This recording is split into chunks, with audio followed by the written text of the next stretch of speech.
What's up, everybody? Hey, I shot a ton of footage yesterday. I was super happy with it. I did an assessment that ended up being a deferral and had some really good in-progress inspection footage I'd shot, and somewhere along the way it's just in the ether now and I can't find it. I've put a little video together of just some of the clips I wasn't going to use, but it is what it is. That's the way she goes. So here it is.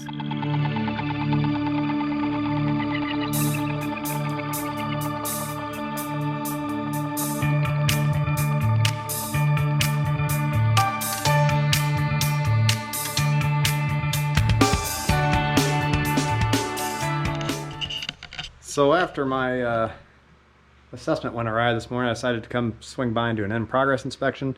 Here's just some of the work we do. We put in a new water heater here. The old one was terribly vented and was spilling CO into the space. The guys are working on putting in a new furnace for this couple. Looks like they're tying in the cold air return right now. We've spray foamed all the box seals. The guys did a really good job taping everything off, putting plastic down. There's no spray foam on the walls where there shouldn't be. It's only up here in the box seals where it should be. So this is a really good job. These guys are doing awesome. So there's never a boring day around here. I ended up from one end of my territory to the other, but it's just nice to get out and see what's going on. So this is the furnace we took out of this house. This is a 1969. It was put in this house when it was built. You can tell by that sweet salmon color.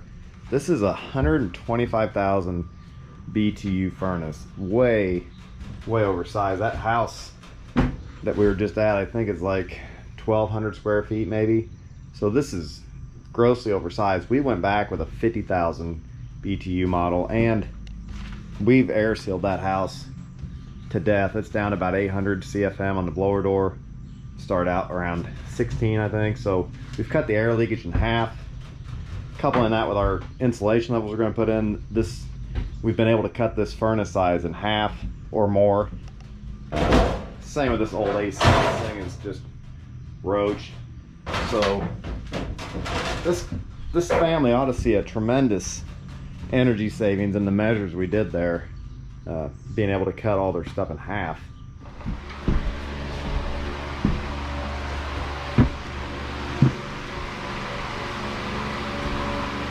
So how do you want to insulate these, Dan? You just gonna spray foam them, or?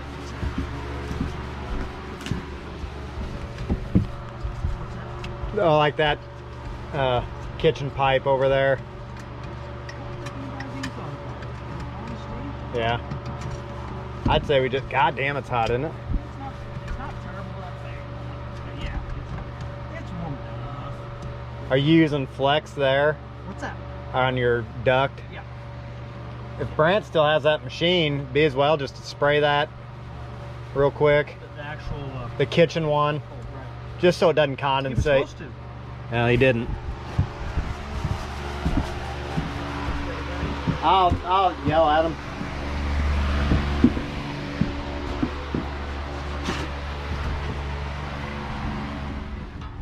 So we got our mechanical lead in here putting in a ventilation fan today. How hot you think it is up here, Dan? Oh, I don't know. It's probably what, 110 degrees? 110, 120 maybe. That's my guess.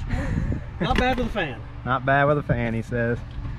These are horrible spaces to work in. So if you've got tradespeople in your home, like, be thankful for them, because this is not a nice place to be on a day like this. We're in central Illinois, super hot, super humid. It's almost unbearable up here. So, you know, appreciate your local tradesmen.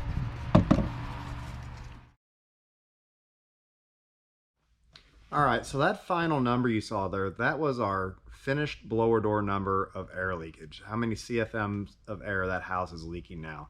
When we started that house, it was at 1,600 CFM.